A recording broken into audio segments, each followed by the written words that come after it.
আসসালামু আলাইকুম viewers, welcome back to another video.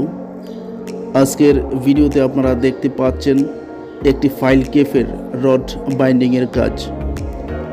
গত পর্বে আমি আপনাদেরকে দেখিয়েছিলাম ফাইল কেফের রড বাইন্ডিংয়ের আগে ফাইলের মাথা কীভাবে ভাঙতে হয়।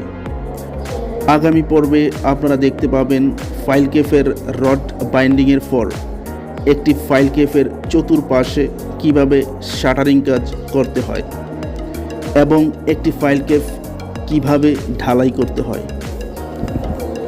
এভাবে একটি হাইরাইজ বিল্ডিং নির্মাণে কোন কাজের পর কোন কাজটা করতে হয় সেগুলোর ধারাবাহিক ভিডিও আপনারা দেখতে পাবেন। বিল্ডিং কনস্ট্রাকশন প্রসেস সম্পর্কে যদি আপনার কোনো প্র্যাকটিক্যাল জ্ঞান না থাকে তাহলে আপনি চাইলে চ্যানেলটি সাবস্ক্রাইব করে রাখতে পারেন। আমার এই চ্যানেলে আমি সিভিল বিল্ডিং কনস্ট্রাকশন রিলেটেড বিভিন্ন টেকনিক্যাল ভিডিও আপলোড করে থাকি। এখন যে ফাইল কেফটির রড বাইন্ডিংয়ের কাজ চলতেছে তার ড্রয়িংটি আমি আপনাদেরকে দেখাবো। ড্রয়িংটিতে আমরা দেখতে পাচ্ছি যে ফাইল কেফটির রড বাইন্ডিংয়ের কাজ চলতেছে তার রিনফোর্সমেন্ট ডিটেলটা খুব সুন্দরভাবে দেওয়া আছে। এখানে দেখেন প্রথমে ইন্ডিকেট করা আছে 20 millimetre dia 5 inch centre to centre both way, অর্থাৎ নিচে যে জালিটা হবে সেটার মেন রড এবং বাইন্ডারে 20 millimetre rod 5 inch centre to centre ব্যবহার করতে হবে। তারপরে দেখেন 16 millimetre dia 5 inch centre to centre both way. এখানে ড্রয়িংয়ে একটু ভুল আছে। ভুলটা হলো এখানে বোথ ওয়ে হবে না। বোথ ওয়ে বলতে উভয় দিক বোঝায়। এখানে উপরের যে জালিটা হবে তার মেন রড 16 মিলিমিটার হবে এবং রডগুলো 5 ইঞ্চি পরপর হবে। তারপর দেখেন 12 millimetre dia 5 inch centre to centre, অর্থাৎ উপরের জালির বাইন্ডার রডটা 12 মিলিমিটারের 5 ইঞ্চি পরপর হবে।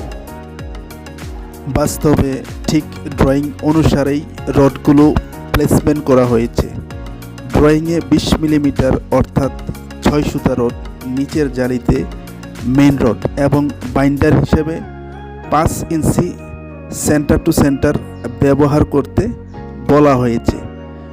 ভিডিওটি যদি আপনারা ভালোভাবে লক্ষ্য করেন তাহলে দেখেন নিচের জালিতে 20 মিলিমিটার রড 5 ইঞ্চি পরপর উভয় দিকে ব্যবহার করা হয়েছে।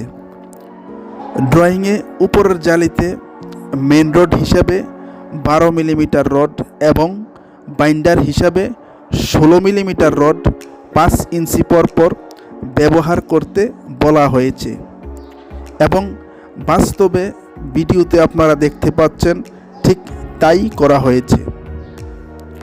ভিডিওতে আপনারা দেখতে পাচ্ছেন কয়েকজন মিস্ত্রি জিআই তারের সাহায্যে রডগুলো বাঁধার কাজ করতেছেন। এই রড বাঁধার কাজটা আপনারা দুইভাবে করতে পারেন।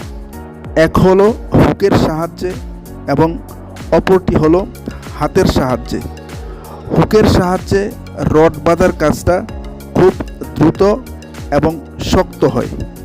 রড বাঁধার কাজ কমপ্লিট হওয়ার পর ঢালাইয়ের জন্য এর চতুর্দিকে শাটারিংয়ের কাজ করতে হয়। এখানে দেখেন রড বাইন্ডিংয়ের পর শাটারিংয়ের কাজটাও মোটামুটি কমপ্লিট করা হয়েছে।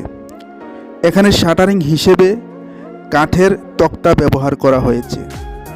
আপনারা চাইলে স্টিল শাটারও ব্যবহার করতে পারেন। শাটারিংয়ের পর আপনারা যে বিষয়টি বিশেষভাবে লক্ষ্য রাখবেন সেটা হচ্ছে কনক্রিট ক্লিয়ার কভার।